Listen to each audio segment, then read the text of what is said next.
আসসালামু আলাইকুম। আজকে আমি আপনাদের একটা নতুন জিনিস দেখাবো অথবা জানাবো যে আমাদের শিপে আমরা আমাদের কি ঠান্ডা গরম এটা কিভাবে মেনটেন করা হয়। আগেই বলে রাখি আমরা এখন আছি সাউথ কোরিয়াতে, আর বর্তমানে এই যে দেখতেছেন আমি সোয়েটার পরে আছি, মানকি ক্যাপ পরে আছি, কারণ এখানে আমাদের প্রচুর ঠান্ডা। এখানে টেম্পারেচার -1 থেকে -4, মাঝে মাঝে -8 -12ও চলে যায়। সেজন্য আর কি একটু ঠান্ডা প্রিকশন ব্যালেন্স করতে হয়। তবুও আমি সম্পূর্ণটাই বোঝানোর চেষ্টা করবো যে আমরা শিপে আসলে কিভাবে ঠান্ডা গরম এটা মেনটেন করি। সো আপনি দেখেন যে এটা হচ্ছে আমার রুম মোটামুটি। তো এইখানে কিন্তু কোনো ফ্যান নাই। সো এখানে কি আছে, আমার রুমে আছে একটা ডাক্ট। এই যে ডাক্ট, এইটার মাধ্যমে কি হয়, এইটা দিয়ে ঠান্ডা কিংবা গরম বাতাস আসা যাওয়া করে। এইটার এই যে ডাক্ট, এটা এইভাবে করলে পুরোপুরি খুলে যাবে, তখন আমার মানে ঠান্ডা বাতাস হোক আর গরম বাতাস সাপ্লাই হোক এটা আসতে থাকবে। আবার এটা যদি আমরা বন্ধ করে দিই তাহলে বাতাস কমে যাবে, কিংবা এখানে আমি মিড পর্যায়ে রেখে এটা বাতাসে কন্ট্রোল করতে পারি। সো এটা হচ্ছে ডাক্ট, এটার নাম মেনলি।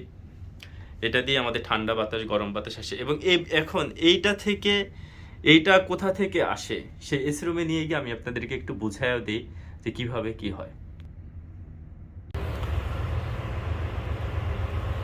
সো এটা হচ্ছে এয়ার কন্ডিশন রুম।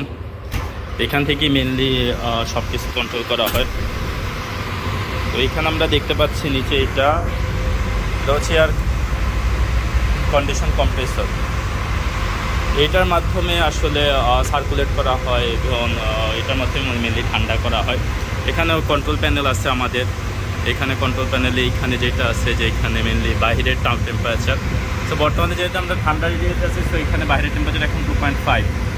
এখানে হচ্ছে আমাদের এটা হচ্ছে আমাদের যে টেম্পারেচারে বাতাসটা আমরা সাপ্লাই করতেছি, আর এটা হচ্ছে যেই টেম্পারেচার থেকে আবার এটা রিটার্ন করতেছে। যেহেতু আমাদের এটা আর কি এনক্লোজড জায়গাটা আমাদের শিপের, সো আমরা একদিক দিয়ে সাপ্লাই করি এবং আরেক দিক দিয়ে রিটার্ন করি। তো এইভাবে এয়ারটা সার্কুলেট করা হয়। তো আমাদের এইখানে যে আমরা সেটিংস রাখছি, এখন দেখতে পাচ্ছেন যে আমাদের কম্প্রেসরটা বন্ধ আছে। হ্যাঁ, কম্প্রেসর যখন চলে তখন এইখানে লাইট চলবে। তো কম্প্রেসর বন্ধ আছে, তো কম্প্রেসর যেহেতু বন্ধ আছে সেহেতু এখন আমাদের সার্কুলেশন চলতেছে। তো আমরা কম্প্রেসর বন্ধ রাখছি কেন? কারণ আমাদের কম্প্রেসরটা অটো স্টার্ট হয়, অটো স্টপ হয় যখন আমাদের সার্কুলেশন টেম্পারেচার, মানে এইটা যখন রিটার্ন টেম্পারেচারটা যখন 22 এর উপরে আসবে তখন কম্প্রেসর চলবে। আর এটা হচ্ছে সাপ্লাই এয়ার টেম্পারেচার 19.9 মানে 20। এখন আপনি চিন্তা করেন 20 ডিগ্রি সেলসিয়াসে কিন্তু আমাদের মোটামুটি কমফোর্টেবল, ঠিক না? তো 20 ডিগ্রি থেকে যখন বেশি হবে, অ্যাজ লাইক 25-26 যখন ক্রস করবে, তখন আমাদের একটু গরম লাগবে, তখন আমরা কম্প্রেসরটা চালাবো কিংবা কম্প্রেসর অটো স্টার্ট হবে। তো এখন যেহেতু বাইরে 2.5 আছে, এখন বাইরে 2.5 থাকার কারণে আমাদের সাপ্লাই এয়ারটা কম আছে টেম্পারেচার, সেজন্য কম্প্রেসর চলা লাগতেছে না। সো এখন আমাদের কি হচ্ছে যে এখন ইন কেস বাইরে তো টেম্পারেচার কম, এখন 2.5, এখন দেখা গেলো যে আমার টেম্পারেচার আরও কমে গেছে। সো ইন দ্যাট কেস আমরা কি করব? তো আমাদের যখন ঠান্ডা লাগে, হ্যাঁ, তখন এরকম আমরা শীতের দিনে আসি, তখন আমাদের হয় কি যে এই যে উপরে দেখতেছেন এই জিনিসটা হচ্ছে যে সাপ্লাই এয়ারের যেই ডাক্ট, মানে এই জিনিসটা দিয়ে, মানে এই লাইনটা দিয়ে বাহির থেকে আমরা এয়ারটাকে নিয়ে আসি ভিতরে। এখন আমাদের যদি বাইরের এয়ার যদি ঠান্ডা থাকে, তখন আমরা কি করি যে এই জায়গাটা বন্ধ করে দিই, এই ডাকটা বন্ধ করে দিই। বন্ধ করে দিলে আমাদের ভিতরে যে এয়ারটা আছে এই এয়ারটাই ঘুরে ফিরে সার্কুলেট হয়। সো দেখা যায় গরম এয়ারটা গরমেই থাকে, বাইরে আমরা ঠান্ডা এয়ার পাইতেছি না। এখন আমার কন্ডিশন এরকম হলো যে শিপ আরও ঠান্ডা জায়গায় গেছে যেখানে স্নোফল হচ্ছে। হ্যাঁ, তখন ইন দ্যাট কেস আমাদের কী করার? তো যখন আমাদের স্নোফল হচ্ছে তখন আমাদের শুধুমাত্র সার্কুলেশন দিয়ে পসিবল হয় না, তখন আমাদের দেখা যায় যে অনেক সমস্যা হয়, তখন আমাদের অনেক ঠান্ডা লাগে।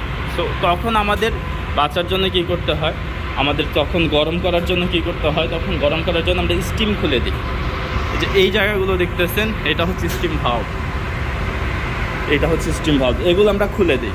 তো এগুলো যখন খুলে দেই তখন স্টিম মানে কি? স্টিম মানে হচ্ছে আপনার গরম পানিটাকে যখন স্টিম মানে বাষ্প করা হয়, এটা কি তখন আমরা খুলে দিই। তো তো এইটা তখন এয়ারের সাথে মিক্স হয়, এয়ারের সাথে মিক্স হয়ে তখন কি এয়ারটারে অনেক গরম করে ফেলে। তো এয়ারটাকে যখন গরম করে ফেলে তখন আমরা আমাদের ভিতরের ঠান্ডা বাতাসটা আরও গরম হয়। তো তখন গরম হওয়ার পরে আমাদের আর কি যতটুকু লাগে ততটুকু স্টিম খুলে, এমন না যে পুরোটা খুলে দিই। পুরোটা খুলে দিলে এমন অবস্থা হবে যে আমাদের স্টিম খুলে দিলে অনেক প্রবলেম হয়, স্কিনে প্রবলেম হয়, কিংবা একটু অস্বস্তি ফিল লাগে, আপনার ময়েশ্চার কমে যায় বডির, এয়ারের ময়েশ্চার কমে যায়। সো সেই ক্ষেত্রে আমরা কি করি, সেই ক্ষেত্রে আমরা স্টিম অল্প অল্প খুলি, অ্যাজ লাইক এটা হচ্ছে পুরোপুরি বন্ধ, এটা হচ্ছে আমাদের পুরোপুরি বন্ধ। আমরা দেখা গেলো যে অল্প একটু খুললাম, এতটুকু খুললাম কিংবা এতটুকু খুললাম, এটা ডিমান্ড অনুযায়ী। এখন আমাদের ডিমান্ড অনুযায়ী এইভাবে খুলি। আবার আর যখন আমরা গরমের এরিয়াতে যাই, এটা তো ঠান্ডার দিয়ে গেলো, গরম এরিয়াতে গেলে আমরা এটা খুলে দিই। অ্যাজ লাইক আমরা যদি অনেক গরম মিডল ইস্টে যাই, মিডল ইস্টে তো অনেক গরম, তখন আমরা এটা পুরোপুরি খুলে দিই। পুরোপুরি খুলে দিলে বাহির থেকে ফ্রেশ এয়ার আসতে থাকে, তখন ওইটা তো কাভার আপ হয় না, তখন আমাদের কম্প্রেসর চলতে থাকে। কম্প্রেসর চললে তখন কম্প্রেসরের ভিতর গ্যাস আছে, কম্প্রেসর গ্যাস, ফ্রেন গ্যাস আছে R202, যেগুলা এয়ারকে ঠান্ডা করে। সো তখন ওইগুলা আপনার এয়ারটাকে ঠান্ডা করে এবং ভিতরে ঠান্ডা এয়ার সাপ্লাই দেয়। এভাবেই আমাদের মেনলি টেম্পারেচারগুলো কন্ট্রোল হয়, আমাদের ঠান্ডা গরম এগুলো কন্ট্রোল হয়। হ্যাঁ, আর এইখানে যেটা দেখতেছেন এইটা হচ্ছে যে আমাদের গরম পানি সাপ্লাই দেওয়ার জন্য। দেখা যায় যে আমাদের যখন অনেক সময় গরম পানি দরকার হয়, ইটস লাইক আমাদের যখন শীতের দিনে জায়গায় আসি, কিংবা অনেক সময় বয়েল করার জন্য, কিংবা অনেক কাজেই তো গরম পানি লাগে না। সো তখন আমাদের গরম পানিটা এইখান থেকে আমরা সাপ্লাই দিই, কারণ অটোমেটিক্যালি এটা কন্টিনিউয়াস সাপ্লাই হইতেই থাকে, গরম পানি কন্টিনিউয়াস সাপ্লাই হইতেই থাকে। সো আমাদের যেই কলগুলো আছে, হ্যাঁ, ওইখান থেকে দেখা যায় যে আমরা এরকম গরম পানি সিলেক্ট করলে গরম পানি বের হয়, আর ঠান্ডা পানি সিলেক্ট করলে ঠান্ডা পানি বের হয়। সো এটা 24 আওয়ার্স দিয়া। আর আমাদের যেই আপনার অ্যাকোমোডেশনের ভিতরে যেই থাকার স্পেসে যেই এয়ার কন্ডিশনিং সিস্টেম, এটাও অল টাইম আমরা মোটামুটি যখন গরমের দিকে সবসময় আমরা এয়ার কন্ডিশনের ভিতরে থাকি, আর যখন আমরা ঠান্ডার দিকে তখন বলা যায় যে আমরা হিটারের মধ্যে থাকি, যেটা আমাদের দেশে হিটার থাকে না, অনেক জায়গায় হিটারই তো থাকে সে ঠান্ডার দিনে, কিংবা আমাদের দেশে একটু কম দেখা যায়, ইউরোপ কানাডার দিকে অনেক বেশি দেখা যায়। সো ওই দিকে হিটারের প্রচলন অনেক বেশি। সো আমরা যখন হয় সবসময় এয়ার কন্ডিশন থাকে, কিংবা সবসময় হিটারের মধ্যে থাকে। আপনাদের একটা কোশ্চেন হইতে পারে যে আমাদের এখানে কোনো সাফোকেশনের প্রবলেম হয় কি না। আমাদের মনে কোনো সাফোকেশনের প্রবলেম হয় না, কারণ আমাদের সবসময় এটা সার্কুলেশন থাকলো। আমরা যদি এটা ফুল ভাল্বটা যেটা দেখছি ওটা ফুল বন্ধ রাখলো, আমাদের কিছু সামান্য পরিমাণ খোলা থাকে, যার মাধ্যমে আমাদের এই সার্কুলেশনটা চলতে থাকে, বাহির থেকে কিছু হইলেও ফ্রেশ এয়ার আসে। So that's all. আশা রাখি মোটামুটি বুঝাইতে পারছি। তারপর যদি আপনাদের এই নিয়ে যদি কোনো কোশ্চেন থাকে তাহলে আমাকে কমেন্ট সেকশন অবশ্যই জানাবেন। আর যদি আমার ভিডিওটা ভালো লাগে তাহলে লাইক করবেন, শেয়ার করবেন। Thank you. আসসালামু আলাইকুম।